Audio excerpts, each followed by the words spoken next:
Summer holidays வந்தாச்சு நம்ம GT Holidays வந்தாச்சு. GT Holidays, South India's #1 travel brand. மார்க்கெட்லயே கம்மி சேதாரத்துல இன்னும் 1% தள்ளுபடி கொடுப்போம். ஓகே, வைரநக கேரட்டுக்கு 5000 தள்ளுபடி கொடுப்போம். தள்ளுபடி திருவிழா. குறைந்த விலை நிறைந்த தரம், தங்கள் தேவைகள் அனைத்தும் ஒரே இடத்தில். ஜெயச்சந்திரன். நம்மளோட பிரதமர் கம்மியாக தான் தூங்குறாரு, நம்மளோட சிஎம் கம்மியாக தான் தூங்குறாங்க. அப்படி தூங்கினாலும் ஒன்றும் ஆகாது. அப்படிங்கும்போது தூக்கமின்மையினால எலான் மஸ்க் போன்றவர் கூட இன்றைக்கி அவதிப்பட்டு இருக்காங்க. நம்ம என்ன பண்ணுவோம் அப்படின்னா 10 நிமிஷம் தூங்கினா போதும், பவர் நாப் எடுத்தால் போதும், ஆர்மி ஸ்லீப், இந்த சைக்கிளை நம்ம எங்கெல்லாம் பிரச்சனை உருவாக்குறோமோ அங்கெல்லாம் நம்மளோட உடல் கடுமையாக பாதிக்கும்.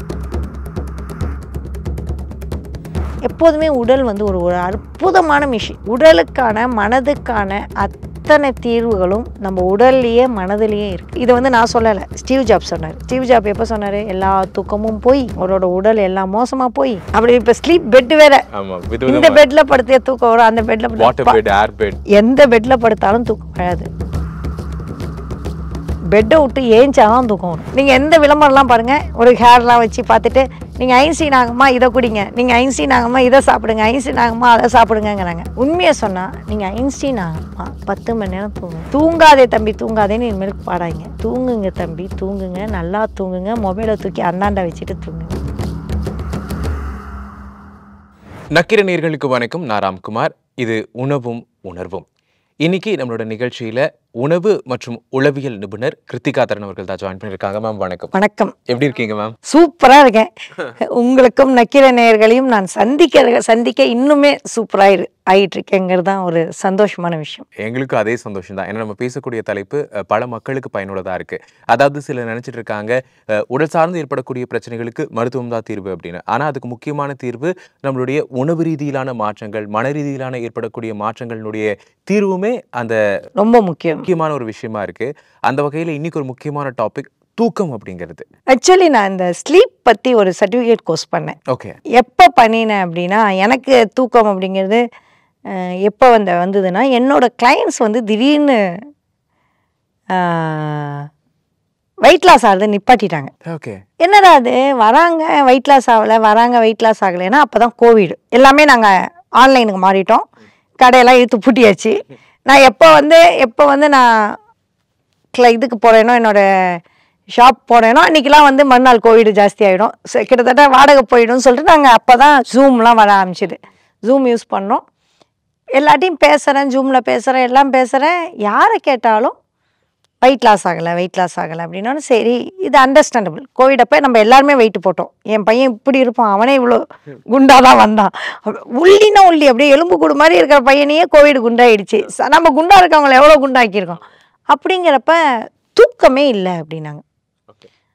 அப்போ வந்து நம்ம ஜெய்ஜன் இங்கே பேசுகிறாங்கல்ல, அப்போ நானும் அவர்கிட்ட நான் இந்தமாரி சொன்னேன், என்னோடய கிளைண்ட்ஸ் யாருக்குமே தூக்கம் வரலைங்கிறாங்களே, நான் என்ன பண்ணுறதுன்னு தெரியல. அப்படிங்கிறப்ப நீங்கள் ஏன் ஸ்லீப் தெரப்பி ஸ்டார்ட் பண்ணக்கூடாது அப்படின்னோடனே, சரி நான் ஒரு கோர்ஸ் பண்ணிட்டு வரேன்.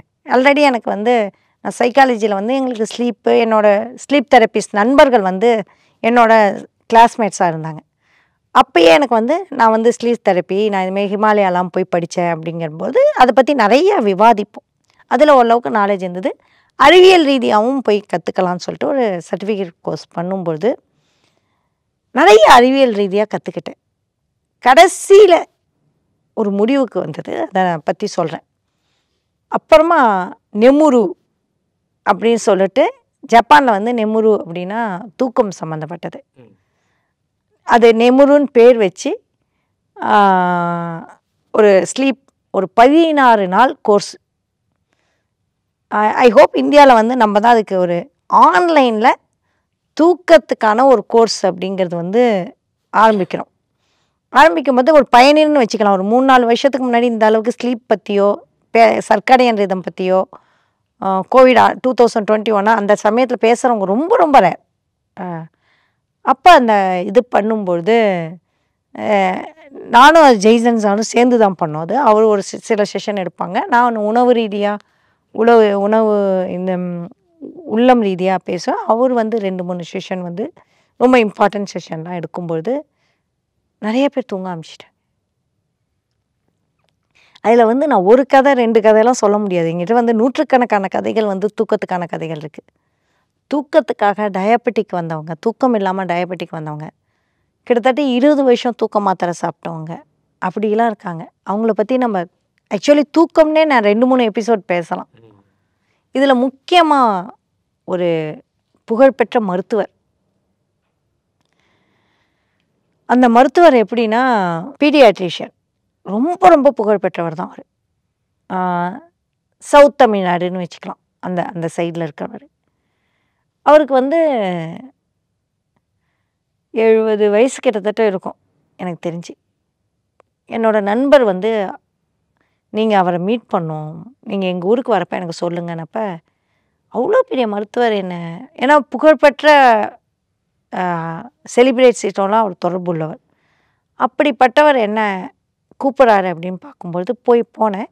போகும்போது அவரோட இதில் ஸ்லீப் அப்படின்னு சொல்லிட்டு புக் இருந்துச்சு. நான் இதை தான் படிச்சிட்ருக்கேன் அப்படின்னு நான் சிரித்தேன். இதுக்காக தான் என்னை அவர் கூட்டிகிட்டு வந்து உங்கள்கிட்ட இன்ட்ரடியூஸ் பண்ணுறாரு அப்படிங்கும்போது எனக்கு இந்த நம்மளை அவங்க பார்க்கணும் அப்படின்லாம் கிடையாது. என்னோட ஒரு அறிவு சார்ந்ததில் எனக்கு வயது சார்ந்தோ பணம் சார்ந்தோ உயர்ந்தவர் பார்க்க மாட்டேன். ஏன்னா அறிவு சார்ந்து உயர்ந்தவர்கள்ட்ட நம்ம போய் நின்று நிறையா கற்றுக்கலாம். அவர் நிஜமாகவே அறிவு சார்ந்து மிக உயர்ந்தவர்.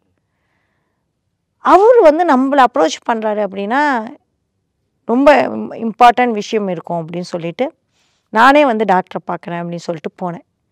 போகும்போது அவர் சொன்னார், வெளிநாட்டில் வேலை பார்த்துட்டு இங்கே வந்திருக்காரு.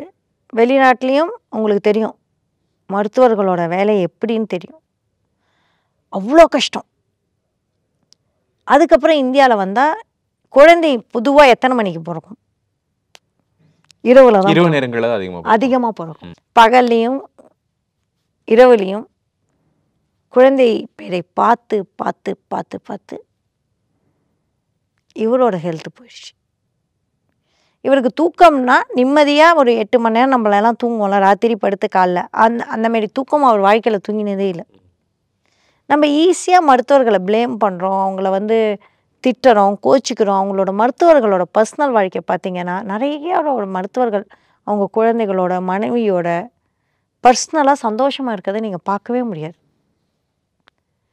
நீங்கள் ஒருத்தருக்கு உடம்பு சரியில்லை, உயிரை காப்பாற்றணும் அப்படிங்கும்பொழுது அவங்க மைண்டுக்குள்ளே அந்த உயிரை காப்பாற்றுற எண்ணம் வந்துடும். ஏன்னா என்னோட கணவர், என்னோட ஃபாதர் இன்லா, என்னோட பிரதர் எல்லாருமே மருத்துவர்கள் தான். இந்த எமர்ஜென்சி கேஸ் அப்போ ஒரு மருத்துவரை நீங்கள் போய் பார்க்கும்பொழுது உயிரை காப்பாற்றதை விட பெரிய விஷயம் இல்லை அப்படிங்கும்பொழுது தன்னோட குடும்பத்தை தியாகம் பண்ணிடுறாங்க. அதை விட ரொம்ப மோசம் தன்னோட ஆரோக்கியத்தை தியாகம் பண்ணுறாங்க. என்னோட ஃபாதர் இன்லா கூட மருத்துவம் சார்ந்து தான் அவருக்கு ஒரு தொற்று ஏற்பட்டு அதை கவனிக்காமல் இருந்தார். இந்த மருத்துவர் தன்னோட ப்ரொஃபஷனாலேயே அவரோட ஹெல்த்து சுத்தமாக அவுட். சரி என்ன பண்ணலாம் அப்படின்னு நாங்கள் 2 பேரும் டிஸ்கஸ் பண்ணுறப்ப அவர் ஆல்ரெடி அதனால் தன்னோட கிட்னியை இழந்துட்டார். அதாவது தூக்கம், அவர் தன்னோட கிட்னியை எப்படி இழந்தாருன்னா, நான் நல்லா சாப்பிடுவேன், உடம்பை எக்ஸசைஸ் பண்ணுறேன், நல்லா வாக்கிங் பண்ணேன், ஒபேசிட்டி ரொம்ப இல்லை, இது எல்லாமே இல்லாமல் என் கிட்னி எப்படி ஃபெயிலியர் ஆச்சு அப்படின்னு அவர் யோசிக்கும் பொழுது தான் அவருக்கு தெரிஞ்சுது தான் தூங்கியே ரொம்ப வருஷம் ஆச்சு, 20 வருஷம் ஆச்சு. அப்போ தான் வராரு. இன்றைக்கி நம்ம நிறைய பேர் சொல்கிறோம், நம்மளோட பிரதமர் கம்மியாக தான் தூங்குறாரு, நம்மளோட சிஎம் கம்மியாக தான் தூங்குறாங்க அப்படின்னு. அப்படி தூங்கினாலும் ஒன்றும் ஆகாது. அப்படிங்கும்போது தூக்கமின்மையினால் எலான் மஸ்க் போன்றவர்கள் கூட இன்றைக்கி அவதிப்பட்டு இருக்காங்க. ஒரு முக்கியமான விஷயம், இந்த தூக்கத்துக்கான நேரம் அளவு அப்படின்னு ஏதாவது இருக்கா? அந்த டைமுங்கிறது எது ப்ரிஃபரபிளான டைம்? அந்த மாதிரி முக்கியமான விஷயம். இந்த மதியானம் தூங்குறது அப்படிங்கிறது கூடாது. அது 10 நிமிஷத்துக்கு கூட கூடாது. ஏன்னா ரெம் நான் ரெம் அப்படின்னு ஒரு சுழற்சி முறை தூக்கத்தில் உண்டு. அதாவது ரேப்பிட் ஐ மூமெண்ட் அப்படிம்பாங்க. நான் ரெம்னா நான் ரேப்பிட் ஐ மூமெண்ட், ஆழமான தூக்கம் அப்படின்லாம் சொல்கிறாங்களா, அந்த மாதிரி உள்ளுக்குள்ளே இப்படி இப்படி இப்படி கண்ணு இது பண்ணுறது ரேப்பிட் ஐ மூமெண்ட், அதான் ரெம் நான் ரெம். ரெம் ஒரு 8 மணி நேரம் அப்படின்னு வச்சுக்கிட்டிங்கன்னா ரெம் நான் ரெம் இப்படி ஸ்கொயர் இப்படி போயிட்டு போயிட்டு போயிட்டு வரும். இப்படி ரெம்மில் வரும், அப்புறம் திரும்பி நான் ரெம்மில் இப்படி வரும், திருப்பி வரும். இந்த மாதிரி ஒரு 5 சைக்கிள் வரும். ரெம்மில் போயிட்டு நான் ரெம்மில் 5 சைக்கிள் வரும். ஒரு நல்ல தூக்கங்கிறது மினிமம் 4 சைக்கிள் நம்மளுக்கு ரெம் அண்ட் நான் ரெம்மில் இருக்கணும். அதில் வந்து இந்த ஆல்ஃபா பீட்டா அந்த மாதிரியான ஃப்ரீக்குவென்சி இருக்கும், தூக்கத்துக்கான ஃப்ரீக்குவென்சி இருக்கும். இப்போ நீங்கள் தூக்கத்தை பற்றி இன்னும் அழகாக நான் சொல்லணும் அப்படின்னா, மயக்கத்துக்கு போகிறீங்க. மயக்கத்துக்கு போகிறப்ப எப்படி இருக்கும்? நமக்கு எதுவுமே ஞாபகம் இருக்காது. கம்ப்ளீட் ஆழ்ந்த தூக்கத்தில் டீப் ஸ்லீப்னா நமக்கு எதுவுமே தெரியாது. ரொம்ப மயக்கத்தில் உங்களை எழுப்ப முடியாது. ஆமாம். ஆழ்ந்த தூக்கத்தில் எழுப்பலாம். அப்போ இன்னும் கொஞ்சம் வரும் நம்மளோட அடுத்த வேவ்ஸ். அதே சமயம் கொஞ்சம் ஆழாம கொஞ்சம் முன்னாடி தூக்கம், கொஞ்சம் ஒரு சோர்வுல தூங்குற மாதிரி தூக்கம்னா அதுக்கு முன்னாடி தூக்க கலக்கத்தில் இருக்கிறது. தூக்க கலக்கம்னு சொல்ல முடியாது, தூக்கத்துக்கு இப்படி போவோம். ஒரு மணி நேரம் தூங்க ஆரம்பிக்கும் பொழுது, இப்போ ட்ரெயின்லாம் பார்த்தீங்கன்னா ஒரு கோழி தூக்கம்லாம் சொல்லுவோம். அந்த பஸ்ல போகும்போது ஒரு சின்ன தூக்கம் போடும், பக்கத்தில் இப்படி இன்னொன்று ஏஞ்சிடுவோம். ஆனால் வெளியில நடக்கிறதெல்லாம் தெரியும். ஓரளவுக்கு ஒரு அரை நினைவுல ஒரு தூக்கம் இருக்கும், இப்படி இருக்கும். அப்புறம் கொஞ்சம் முழிச்சிட்டு இருப்போம், சோர்வா அப்படியே தூக்க கலக்கத்தோட அப்படியே. நம்ம யாராவது கதை சொன்னாங்கன்னா கேட்டுட்டு இருப்போம். கேட்குறேன் தூங்கிட்டியா அப்படிம்பாங்க. இல்லை நான் கேட்குறேன். என் பசங்களுக்கு நான் கதை சொல்றப்ப அம்மா தூங்கிட்டம்மா அப்படின்னு என்னை எழுப்பாங்க. இல்லைடா நான் கதை சொல்லிட்டு இருக்கேன், உளருவோம் அந்த மாதிரி. அதுக்கப்புறம் நம்ம வந்து தூக்கம் அப்படிங்கிறதுக்கு முன்னாடி கொஞ்சம் விழிப்பு. இப்போ நானும் நீங்களும் பேசியிருக்கப்ப அடுத்த நிலைமை. நான் பேசல உங்களுக்கு தூக்கம் வந்துருச்சா என்னன்னு எனக்கு தெரியல. ஆனால் தூக்கம் வந்தீங்கன்னா நீங்கள் இந்த நிலைமையில இருக்கீங்க, நான் ஃப்ரெஷ்ஷாக பேசிட்டு இருக்கனால இந்த நிலைமையில இருக்கேன். அதுக்கப்புறம் இப்போ வாக்கிங் போறீங்க. வாக்கிங் வரப்ப இன்னும் கொஞ்சம் சுறுசுறுப்பாக இருக்கும். இயல்பு நிலையில் இருப்போம், இன்னும் கொஞ்சம் கூடுதல் இயல்பு நிலையில் நம்ம இப்போ இருக்கோம். கொஞ்சம் கூடுதலாக கொஞ்சம் சுறுசுறுப்பா அப்படிம்போம். இப்போ ஆக்டிவா, இப்போ எக்ஸாம் இருக்கிறப்போ ஒரு ஸ்ட்ரெஸ் வரும், அப்படி படிக்கணும் அப்படின்னு இருப்போம். இன்னும் பயங்கர ஸ்ட்ரெஸ்ஃபுல்லாக ஒரு வேலையை இருக்குது, இன்றைக்கி இதை முடிச்சே ஆகணும், டெட் ஹேண்ட் ஆகணும். இப்போ ஒரு கார் ஆக்சிடென்ட் ஆகிடுச்சு, அங்கே போய் காப்பாற்ற போகிறோம், பயங்கர படப்படப்பாக இருக்கும். ஒரு குழந்தைக்கு உடம்பு சரியில்லைன்னா தூக்கிட்டு ஓடுவோம். அப்போ வந்து இன்னுமே பயங்கரப்போம். இன்னும் பார்த்திங்கன்னா இன்னும் அதிகமாக இந்த வேவ்ஸ் எங்கே இருக்குன்னா, பேனிக் அட்டாக், ஆங்ஸைட்டி, படப்பட இந்த ஒரு சினிமாவில் ஐயோ படப்பட வந்துச்சு அப்படின்னு சினிமாலாம் வருது இல்லை, அந்த மாதிரி படப்படுப்பு தான் மேக்ஸிமம். ஸோ இங்கே நீங்கள் பார்த்தீங்கன்னா அந்த படப்படுப்புலேருந்து நம்மளோட கீழே அனஸ்தீஷியா வரைக்கும், அது கீழே ஒன்றும் கிடையாது, கோடு தான். மேலேயும் அதுக்கு மேலே போனாலும் கோடு தான். ஸோ நம்ம முடிஞ்சிடுச்சின்னு அர்த்தம். ஸோ இதான் நம்மளோட மனுஷன் லிமிட்டு. இந்த அளவுக்கு படப்படுப்பு, மயக்கம் போடுற அளவுக்கு படப்படுப்பு வரலாம். அனஸ்தீஷியா வரைக்கும் அமைதி, அதோட எண்டு, அமைதியோட எண்டும் படப்படப்போட எண்டும் இருக்குது. அதுதான் ஒரு சைக்கிள், மூளையோட இந்த சைக்கிள் சொல்கிறேன். இப்போ அந்த தூக்கம் அப்படிங்கிறப்ப இந்த சைக்கிளில் தான் இருக்கும். இந்த டீப் ஸ்லீப்பும் அதுக்கு மேலே இருக்க ஸ்லீப்பு இதெல்லாம் வந்து ஒரு வேவ் மாதிரி போயிட்டுருக்கும். போகும்பொழுது நீங்கள் அந்த அமைதியான தூக்கம் போகும்போது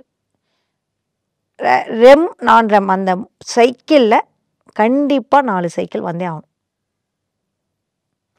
நம்ம என்ன பண்ணுவோம் அப்படின்னா, 10 நிமிஷம் தூங்கினா போதும், பவர் நாப் எடுத்தால் போதும், ஆர்மி ஸ்லீப் அதெல்லாம் பற்றி நம்ம பேசுவோம். ஆர்மி ஸ்லீப் என்ன, இப்போ ரொம்ப பரபரப்பாக போயிட்டுருக்கிறது ஆர்மி ஸ்லீப்பு. ஸோ அதெல்லாம் என்ன அப்படின்லாம் இருக்குது, அது வேண்டாம் இப்போ. ஸோ இந்த சைக்கிளை நம்ம எங்கெல்லாம் பிரச்சனை உருவாக்குறோமோ அங்கெல்லாம் நம்மளோட உடல் கடுமையாக பாதிக்கப்படும். கடுமையான நிஜமாகவே கடுமை. ஏன் இது பாதிக்கப்படும் சொல்கிறப்ப நம்மளோட மூளையோட நினைவுத்திறன் போயிடும், மூளையோட நினைவுத்திறன் கம்மியாயிடும்.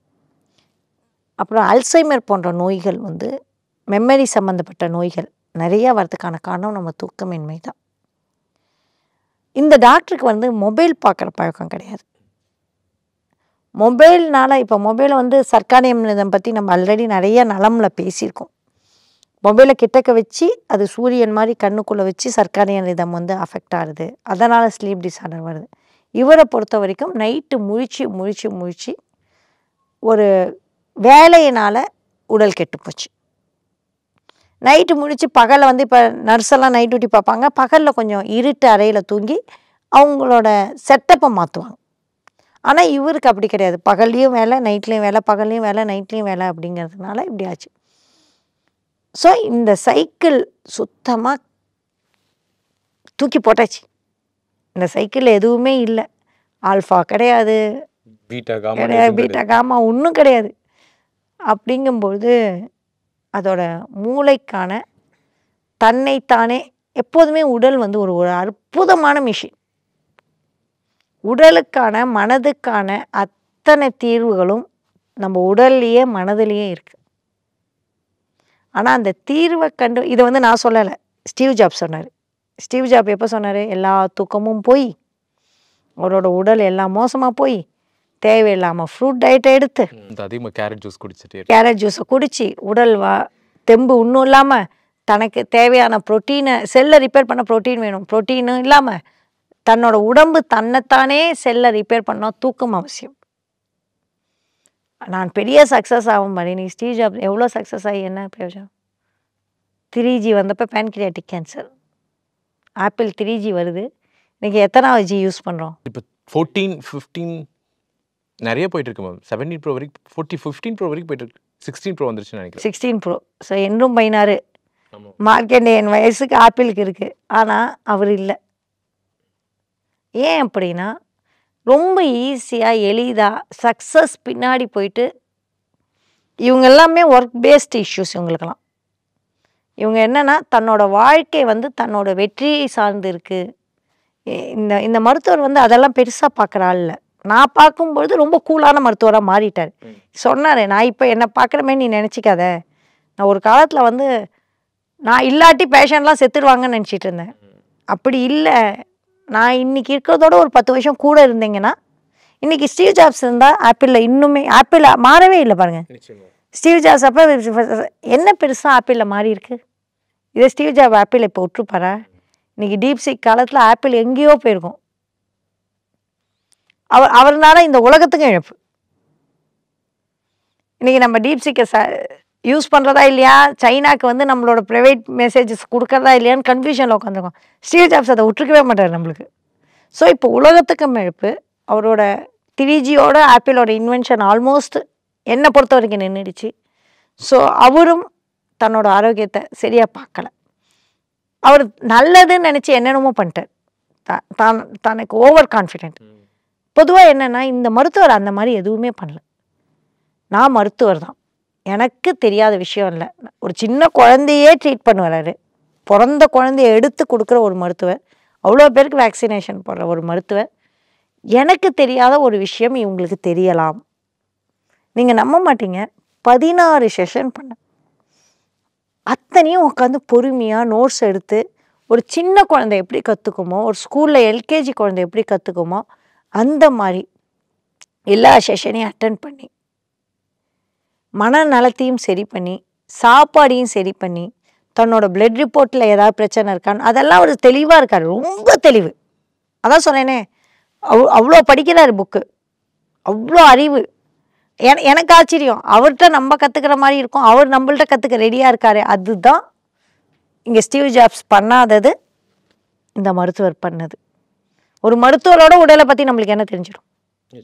அதுவும் சூப்பர் சீனியர். அவரு வராரு, எனக்கு தூக்கம் வரல அப்படின்னு. நம்ப மாட்டீங்க, ரொம்ப வருஷம் கழிச்சு 15ஆவதோ 13ஆவது நாள்லையோ ரொம்ப வருஷம் கழிச்சு நல்லா தூங்கினேன் அப்படின்னு சொல்கிறாரு. ஏன் அதை சொல்கிறாரு? எப்படி 20 வருஷமாக தூங்காதவங்க தூங்க முடிஞ்சது? என்னென்ன மாற்றங்கள் அவருடைய லைஃப் ஸ்டைலில் மாறி இருந்துச்சு மேம் உங்களுடைய கவுன்சிலிங் அப்புறமா? கவுன்சிலிங் அப்படின்னு நம்ம நினைக்கிறோம் தூக்கத்துக்கு. நான் வந்து கவுன்சிலிங்கிறது உணவும் உணர்வையும் மாற்றணும், உணவையும் மாற்றணும். உணர்வு ரீதியாக என்ன ஆகும்னா, தூங்குறப்ப தான் நீங்கள் தூங்குறப்ப என்ன மாதிரி சிந்திப்பீங்க? போய் படுக்கிறப்ப பெரும்பாலும் லைஃப் ஸ்டைல் பற்றி தான் மேம். லைக் அடுத்து என்ன அப்படிங்கிறது, நாளைக்கு என்னன்னு யோசிப்பேன். அந்த மாதிரி தான் யோசிப்பேன். இல்லை ஃபேமிலி பற்றி ஏதாவது இஷ்யூஸ் இருந்துச்சுன்னா அதை பற்றி இஷ்யூஸ் இருந்துச்சுன்னா அது பிரதானமாக இருக்கும் மேம். தூங்குறப்ப தூக்கத்தை பற்றி நம்ம யோசிக்கிறது இல்லை. ஃபேமிலியில் என்ன இஷ்யூ, நாளைக்கு என்ன செய்யலாம், இன்றைக்கி அவன் யார் யார் என்னென்ன பிரச்சனை கொடுத்தாங்க, யார் யார் இது பண்ணாங்க, ஏன் இவங்க நம்மள்கிட்ட பேசலை, ஏன் அவங்க பேசலை, அப்படின்னு தான் பெரும்பாலும் யோசிப்பேன். அது இயல்பாகவே வந்துடுது இல்லை மேம். நான் எப்போதுமே இந்த டீனேஜ் இந்த உங்களை மாதிரி இளைஞர்கள்லாம் வரப்போ கவுன்சிலிங்கை சொல்லுவேன், யாரோ 10 நிமிஷம் பேசலைங்கிறதுக்காக 24 மணி நேரத்தை ஸ்பாயில் பண்ணுறீங்க. அவங்களோட பேசப்படுறது 10 நிமிஷமோ 15 நிமிஷமோ, அந்த 10-15 நிமிஷத்தோட அது முடிஞ்சு போகிற ஒரு விஷயத்துக்காக நாள் ஃபுல்லாக உட்காந்து யோசிச்சுட்டு இருப்பாங்க. அந்த நைட் மெசேஜ் அனுப்பிச்சு ரிப்ளை வரலைன்னா அந்த மணிக்கணக்காக யோசிச்சு 4 மணிக்கு தான் நம்மவே தூங்க ஆரம்பிப்போம். அவங்க நமக்கு முன்னாடி 4 மணி நேரத்துக்கு முன்னாடி தூங்கியிருப்பாங்க. ஃபோனை பார்த்துட்டு போச்சு. கடைசியில் உங்களோட மைண்டு போய் உங்களோட மூடும் போய் அவங்கள்ட்ட நம்ம கோச்சிக்கிறதுனால அவங்க அப்போ அவங்க மெசேஜ் போடாதனால தான் பிரேக்கப் ஆகிடுன்னு நினைக்கிறேன். ஆனால் அந்த மெசேஜ் போடாததை நம்ம எப்படி எடுத்துக்கிறதுனால தான் அது பிரேக்கப் ஆகுது நம்மளுக்கு தெரியல. ஸோ இந்த மாதிரியான சிந்தனைகள் அன்னெசரியாக மொபைலை முதல்ல தூக்கி வச்சிடணும் 9 மணிக்கு மேலே. அன்னெசரி சிந்தனைகளை சரி பண்ணணும். சில பேருக்கு நிஜமாகவே சரி பண்ண முடியாது. அப்போ தான் இந்த செஷன்ஸ் வந்து வரும். அப்புறம் கண்டிப்பாக லைஃப் ஸ்டைலில் நிறைய மாற்றம் கொண்டு வரணும். இப்போ நீங்கள் மதுரை போயிருந்தீங்கன்னா, இந்த மதுரை பாலத்துக்கிட்ட நீங்கள் பார்த்தீங்க அப்படின்னா, அந்த நைட்டெல்லாம் மார்க்கெட்டில் வேலை செஞ்சுட்டு தூங்குவாங்க பார்த்துருக்கீங்களா? மதுரை பாலத்தில் நீங்கள் தூங்க முடியுமா? இங்கே நம்மள்ட்ட பெட்டு இருக்குது, ஏசி இருக்குது. உடல் சோர்வு அந்த அளவுக்கு 7 கிலோ வெளிநாட்டில் வந்து 7 கிலோ போர்வையை போத்திக்கிட்டு தூங்குறாங்களாம். இப்போ புதுசாக ஆரம்பிச்சிருக்காங்க 7 கிலோ போர்வை அப்படின்னு. ஆனால் லாரி மேலே தூங்குற எத்தனை பேர் இருக்காங்க? அதான் உடல் சோர்வு, அந்த உடல் உழைப்பு, கூலி உழைப்பு. விவசாயிகளும் என்றைக்குமே தூக்கத்துக்கு அவங்களுக்கெல்லாம் தூங்க நேரம் கிடைச்சா போதும். நம்ம உக்காந்தே இருப்போம் வீட்டில். அப்புறம் கட்டியில் வாங்கினா மெத்தையை வாங்கினா ஆனால் தூக்கத்தை வாங்க முடியல அப்படிங்கிற மாதிரி விதவிதமா பெட் வாங்கினா பிரச்சனை இல்லை. அப்படி இப்போ ஸ்லீப் பெட் வேற. ஆமா, இந்த பெட்ல படுத்தே தூக்கம் வரும், அந்த பெட்ல வாட்டர் பெட், ஏர் பெட், எந்த பெட்ல படுத்தாலும் தூக்கம் வராது. பெட்டை விட்டு ஏஞ்சாதான் தூக்கம் வரும். பெட்டை விட்டு எத்தனை நேரம், சேரை விட்டு எத்தனை நேரம் எழுந்து நடக்கிறோமோ, டெய்லி ஒரு 7-8 கிலோமீட்டர் நடந்துட்டிங்கன்னா சோர்வில் கண்டிப்பாக தூக்கம் வரும். உடல் உழைப்பு இருந்ததுன்னா கண்டிப்பாக சோர்வு இருக்கும். சோர்வில் நல்லா தூங்கிடும். So first walking. பெருசாக இப்போ உடல் உழைப்புனா போய் ஒருத்தவங்கள போய் நீங்கள் சம்மிட்டியால் அடிங்கன்னா யாராலையும் முடியாது. நாளைக்கு முதுக உடச்சிட்டு வந்துடுவாங்க. ஸோ முதல்ல நல்லா வாக்கிங் போகிறது, நல்லா எக்ஸசைஸ், நிறையா தண்ணி குடிக்கிறது, கம்ப்ளீட் கட் ஹெல்த்துனால ஏதாவது இஷ்யூ இருந்தனாலும் தூக்கம் வராது. உண்மையாக சொல்லணும்னா நம்ம சந்தோஷமாக இருக்கணும் தூக்கத்தில். நம்மளோட சந்தோஷமாக இருக்கிற ஹார்மோன் வந்து கட்டு நல்லா இருந்தால் தான் சுரக்கும். மெலோட்டினின், செரோட்டினின். மெலோட்டினின் வந்து 9 மணிக்கு சுரக்கக்கூடிய தூக்கத்துக்கான ஒரு நியூரோ டிரான்ஸ்மிட்டர். செரோட்டினின் அப்படிங்கிறது நம்ம ஹாப்பியாக இருக்கிறது. Gut health. மெலோட்டினினுக்கு சர்க்காடியன் ரிதம் ரொம்ப முக்கியம். தூக்கங்கிறது ஒரு பெரிய சயின்ஸ். செரோட்டினின் அப்படிங்கிறது கட்டு வந்து நல்லா இருந்தால் தான் 90% செரோட்டினின் நம்ம வயிற்றில் தான் சுரக்குது. நம்ம மூளையில் வந்து நம்ம மூளை நல்லா இருந்தால் ஹாப்பியாக இருப்போம்ல, நம்ம வயிறு நல்லா இருந்தால் தான் ஹாப்பியாக இருப்போம். ஸோ அதை சரி பண்ணி, எண்ணங்களை சரி பண்ணி, உணவையும் அதாவது மூளைக்கான உணவையும் சரி பண்ணி, உடல் உழைப்பையும் சரி பண்ணி, இது வந்து ஒரு ஹோலிஸ்டிக்ங்கிறது கண்ணாப்பண்ணான்னு பேச ஆரம்பிச்சிட்டாங்க. பட் இது வந்து நிஜமாவே ஹோலிஸ்டிக். நான் எப்போதுமே உங்களோட பெட்ரூமை சுற்றி கதவுகள் இருக்குது. எந்த கதவை திறந்து வச்சாலும் தூக்கம் வராது. வெளி காற்று வந்துடும், இல்லை வெளியில் இருக்க உஷ்ணமோ இதுவோ வரும். எல்லா கதவையும் சாத்தினா தான் நல்லா தூங்க முடியும். ஒரு கதவு நல்லா தண்ணி குடிக்கிறதா இருக்கலாம், ஒரு கதவு உழைப்பாக இருக்கலாம். எந்த கதவுல பிரச்சனை, எந்த கதவுல தாப்பாட பிரச்சனை நம்மளுக்கு தெரியாது. அப்போ எல்லா கதவையும் சாத்தணும் அப்படிங்கிறது தான் முக்கியம். அப்போ எல்லா விஷயத்தையும் சரி பண்ணணும். எல்லா விஷயத்தையும் சரி பண்ணும்பொழுது எண்ணங்கள், ராத்திரி தூங்குறப்ப, அப்புறம் கனவு கண்டா எனக்கு கனவு நிறையா வருது. ஆக்சுவலி கனவு ரொம்ப ரொம்ப அவசியமான ஒரு விஷயம். அது டீப் ஸ்லீப்ல தான் வரும் கனவுங்கிறது. அப்படி இல்லை, எப்போ வேணாம். ஓகே, கனவு வந்து ஒரு பெரிய சயின்ஸ். அது சிக்மண்ட் ஃப்ராய்ட்லேருந்து ஆரம்பிச்சிருக்க ஒரு சயின்ஸ். நம்மளோட எண்ணங்கள் வந்து கனவுகளாக மாறும். கனவுகளை வச்சு அவர் தான், அதாவது ஃபாதர் ஆஃப் சைக்காலஜிஸ்ட் வந்து கனவுகளை வச்சு தெரப்பி பண்ணலாம் அப்படின்னே சொல்கிறாரு. நம்ம நிறைய விஷயங்கள் நம்மளோட கனவுகளோட தொடர்பு கொண்டவே. முக்கியமாக வந்து கனவுகளை என்ன சொல்கிறாங்க அப்படின்னா கிளென்சிங் ப்ராசஸ். நம்மளோட எண்ணங்களை வந்து கிளென்ஸ் பண்ணுறது தான் கனவு. இன்றைக்கி கனவே காண மாட்டேங்கிறாங்களே யாரும். விழித்திரு அப்படின்னு யாரோ சொன்னாங்க. விழித்திருந்தாலாம் சரியாக வராது. இன்னொரு எக்ஸாம்பிள் சொல்லட்டுமா? உலகத்தில் ஒரு புத்திசாலியாக நீ பெரிய ஆளா அப்படிங்கிற யாரை வச்சு கேட்போம்? நீ ரொம்ப புத்திசாலியா அப்படின்னா, நீ பெரிய இவரா அப்படின்னா யார் ஒருத்தர டக்குன்னு சொல்லுவாங்க? புத்திசாலினா டக்குன்னு ஐன்ஸ்டீன் சொல்றீங்கல்ல. வேற யாராவது மனசுக்குள்ள வராங்களா? டக்குன்னு நீங்க வேற யாராவது யோசிங்க. நியூட்டனு, தாமஸ் ஆல்வா எடிசன் எல்லாருமே இருந்தாலும் டக்குன்னு என்ன பெரிய ஐன்ஸ்டீனா? நீங்க எந்த விளம்பரம்லாம் பாருங்க, ஒரு ஹேர்லாம் வச்சு பார்த்துட்டு நீங்க ஐன்ஸ்டீன் ஆகுமா இதை குடிங்க, நீங்க ஐன்ஸ்டீன் ஆகுமா இதை சாப்பிடுங்க, ஐன்ஸ்டீன் ஆகுமா அதை சாப்பிடுங்கிறாங்க. உண்மையை சொன்னா நீங்க ஐன்ஸ்டீன் ஆகணுமா 10 மணி நேரம் தூங்குங்க. 10 மணி நேரம் தூங்கணும். 8 மணி நேரங்கிறது பொதுவா சொல்லுவாங்களா? அவர் 10 மணி நேரம் தூங்கியிருக்காரு. தூங்காம உழைச்சா யாரா வேணாலும் ஆகலாம். தூங்கினா ஐன்ஸ்டீன் ஆகலாம். அடுத்து வாரன் பஃபெட் அவரும் நல்லா தூங்குவார். தூங்காமல் வீணாக போனவங்க எக்ஸாம்பிள் நிறையா இருக்குது. தூங்கி வீணாக போனவங்க எக்ஸாம்பிள் ரொம்ப கம்மி. அப்போ நான் நாளையிலேருந்து இன்னொரு தூங்காதே தம்பி தூங்காதேன்னு இனிமேலுக்கு பாடாங்க.